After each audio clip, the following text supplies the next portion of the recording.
pun sambal saja.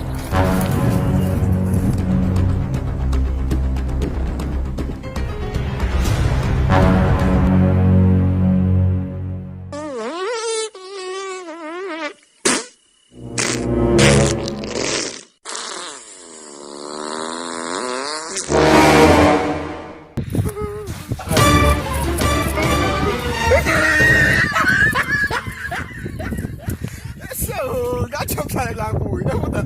Kakak sot kakak tuh.